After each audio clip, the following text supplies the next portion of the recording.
वालेकुम। मैं हाँ रावल राठ ते तुसी वेख रहे हो वेले दी गल। मैं एक बार फिर तुहाडी सेवा 'च हाज़र हाँ। इस बैठक दे विच मैं बड़ी मुख्तसर गल करांगा।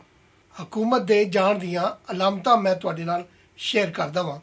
माजी विच जदों हुकूमतां जांदियां सन ते अगर उस दौर दी तुसी स्टडी करो ते उस वक्त दे हालात तारीख नूं खंगालो ते तुहानूं इंज दे वाक़यात हुकूमत दे जाण तो कुछ चिर पहले हुंदे नज़र आंदे ने। सब तो पहले ते मुल्तान वाला जलसा, ਉਹਦੇ ਵਿੱਚ हुकूमत ने पूरा ਢਿੱਲ ਲਾਇਆ।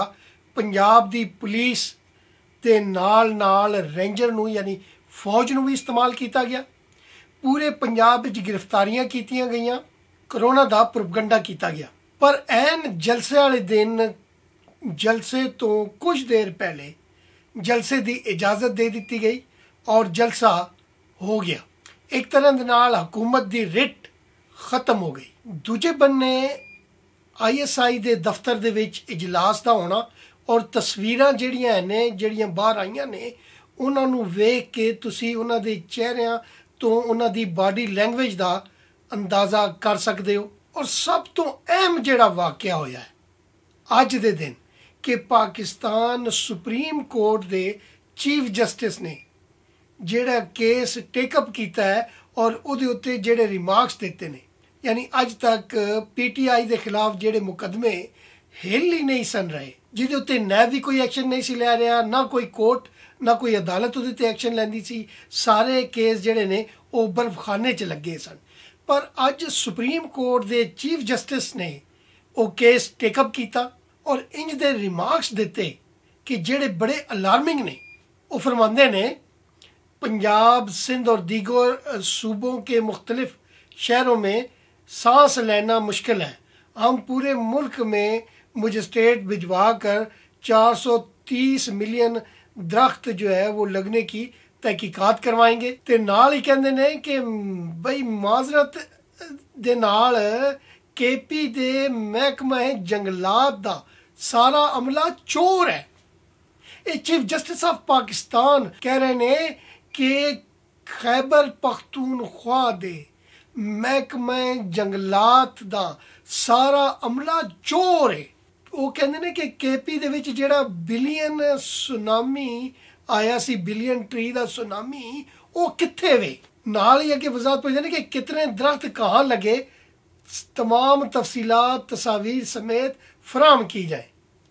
यानी जेड़े बूटे तुसी लाए ने कप्तान साहब जी अपनी KP दी हुकूमत विच उन्हां दी जिहड़ियां तफसील ने वो तुसी सुप्रीम कोर्ट जमा कराओ। अदालत वजारत मौसमियात दी तब्दीली यानी सैटेलाइट तो तस्वीरां भी मंगवा लिया ने।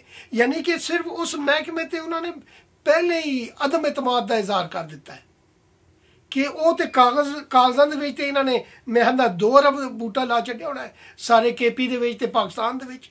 और इस्लामाबाद भी लखां बूटियां का दावा किया जा रहा। लेकिन अदालत जिहड़ी है वो जानती है कि कागजां का पेट किवें भरिया जाता है। इस करके उन्होंने जिहड़ा महकमा मौसमियात है उहदे कोलों सैटेलाइट दियां तस्वीरां भी मंगवा लियां ने। अगे चल के आप फरमांदे ने भी 430 मिलियन जिहड़ा तुसीं दरख्त लाया है वो कित्थे वे, ਉਹਦਾ लगना ही मुमकिन नहीं है। वो कहते हैं जी भी 430 मिलियन बूटे ਜਿਹੜੇ ਤੁਸੀਂ ਪਾਕਿਸਤਾਨ 'ਚ ਲਾ ਦਿੱਤੇ ਹੁੰਦੇ ਤੇ ਪਾਕਿਸਤਾਨ ਦੇ ਭਾਗ ਜਾ ਗਏ ਹੁੰਦੇ। ਇਹ ਜਿਹੜਾ ਕਲਾਈਮੇਟ ਹੈ ਉਹ ਤੇ ਬਿਲਕੁਲ ਚੇਂਜ ਹੋ ਗਿਆ ਹੁੰਦਾ। ਪੂਰੀ ਫਜ਼ਾ ਜਿਹੜੀ ਹੈ ਉੱਥੇ ਬਿਲकुल ਨੀਟ ਐਂਡ ਕਲੀਨ ਹੋ ਗਈ ਹੁੰਦੀ। ਚੀਫ ਜਸਟਿਸ ਸਾਹਿਬ ਫਰਮਾਉਂਦੇ ਨੇ ਕਿ ਉਹਦੇ ਨਾਲ ਤਕਦੀਰ ਬਦਲ ਜਾਂਦੀ ਹੈ। ਤੇ ਅਗਰ ਤੁਸੀਂ ਇਹ ਸਾਰੇ ਵਾਕਿਆਤ ਵੇਖ ਲਓ और ਹੁਣ ਜਦੋਂ ਇਹ ਕੇਸ ਚੱਲੇਗਾ और फिर उसका फैसला आएगा उस तो बाद फिर जेड़ा जनाब ओडा साहब की ना है वाडा साहब के खिलाफ जेड़ा केस है बिल्कुल फैसला उत्ते मतलब है कि रोक के रखा होया है उन्होंने जेड़े ये ताकत रखते हैं। फिर उस तो बाद अगला फैसला तुसीं वेखोगे कि कुछ दिनों बाद ये मुकदमा जिहड़ा इलैक्शन कमीशन दे विच चल रहा है वो फॉरेन फंडिंग केस ਅਚਾਨਕ ਚੱਲਣ ਲੱਗ ਪਏਗਾ ਕਿ ਜਨਵਰੀ ਤੋਂ ਪਹਿਲੇ ਪਹਿਲੇ ਇਹ ਸਾਰੀਆਂ ਗੱਡੀਆਂ ਚੱਲ ਪੈਣਗੀਆਂ ਤੇ ਇਹਨਾਂ ਸਾਰੀਆਂ ਗੱਡੀਆਂ ਦਾ ਰੁਖ ਜਦੋਂ ਸਾਰੀਆਂ ਗੱਡੀਆਂ ਦਾ ਰੁਖ ਚੌਂ ਪਾਸਿਓਂ ਹਕੂਮਤ ਵੱਲ ਹੋਵੇ ਔਰ ਡਰਾਈਵਰ ਅੰਨ੍ਹੇਵਾਹ ਚਲਾ ਰਹੇ ਹੋਣ ਤੇ ਫਿਰ ਤੁਸੀਂ ਅੰਦਾਜ਼ਾ ਲਾਓ ਕਿ ਉਸ ਤੋਂ ਬਾਅਦ ਕੀ ਹੁੰਦਾ ਹੈ। ਇਹ ਸਾਰੀਆਂ ਅਲਾਮਤਾਂ ਦੱਸਦੀਆਂ ਨੇ ਕਿ ਕੋਈ ਨਾ ਕੋਈ ਫੈਸਲਾ ਕਰ ਲਿਆ ਗਿਆ ਕਿ ਜਨਵਰੀ ਤੱਕ ਯਾਨੀ ਸੈਨੇਟ ਦੇ ਇਲੈਕਸ਼ਨਾਂ ਤੋਂ ਪਹਿਲੇ ਇਹ ਸਰਕਾਰ ਚਲਦੀ ਬਣੇਗੀ ਔਰ ਉਹਦੇ ਵਿੱਚ ਲੀਗਲ ਪ੍ਰੋਸੀਜਰ ਹੋਏਗਾ ਯਾਨੀ ਕਿ ਸੁਪਰੀਮ ਕੋਰਟ ਵੀ ਨਾਅਹਿਲ ਕਰਾਰ ਦੇ ਸਕਦਾ ਹੈ, ਫਾਰਨ ਫੰਡਿੰਗ ਕੇਸ ਵੀ ਹਕੂਮਤ ਨੂੰ ਖਤਮ ਕਰ ਸਕਦਾ ਹੈ। ਇਹ ਦੋਵੇਂ ਕੇਸ ਇਹੋ ਜਿਹੇ ਨੇ ਜਿਹੜੇ ਕਾਨੂੰਨੀ ਤਰੀਕੇ ਨਾਲ ਹਕੂਮਤ ਨੂੰ ਚਲਤਾ ਕਰ ਦੇਣਗੇ। ਜਦੋਂ ਹਕੂਮਤ ਚਲਤਾ ਹੋਏਗੀ ਤੇ ਉਹਦੇ ਬਾਅਦ ਪੀਟੀਆਈ ਦੇ ਇਮਰਾਨ ਸਾਹਿਬ ਇਸ ਅਸੈਂਬਲੀ ਨੂੰ ਸਲਾਮਤ ਰਹਿਣ ਦੇਣ। ਉਹ ਲਾਜ਼ਮੀ ਗੱਲ ਹੈ ਕਿ ਜਿਹੜੀ ਉਹਨਾਂ ਦੀ ਤਬੀਅਤ ਹੈ ਗੁੱਸੇ ਦੇ ਵਿੱਚ ਆ ਕੇ ਉਹਨਾਂ ਸਾਰਾ ਕੁਝ ਭੰਨ ਤਰੋੜ ਕੇ ਘਰ ਚਲੇ ਜਾਣਾ ਹੈ ਤੇ ਇਲੈਕਸ਼ਨ ਅਗਲੇ ਸਾਲ ਹੁੰਦੇ ਨਜ਼ਰ ਆ ਰਹੇ ਨੇ। ਇਹ ਸਾਰੀਆਂ ਅਲਾਮਤਾਂ ਹਕੂਮਤ ਦੇ ਖਾਤਮੇ ਵੱਲ ਜਾ ਰਹੀਆਂ ਨੇ। ਤੁਹਾਨੂੰ ਕੀ ਲੱਗਦਾ ਹੈ? ਮੈਂ ਤੁਹਾਡੇ ਕਮੈਂਟਸ ਦਾ ਇੰਤਜ਼ਾਰ ਕਰਾਂਗਾ। ਮੇਰੇ ਵੱਲੋਂ ਇੰਨਾ ਕੁਝ ਜੀ। ਜਿਉਂਦੇ ਰਹੇ ਤੇ ਫਿਰ ਮਿਲਾਂਗੇ। ਰੱਬ ਰੱਖ।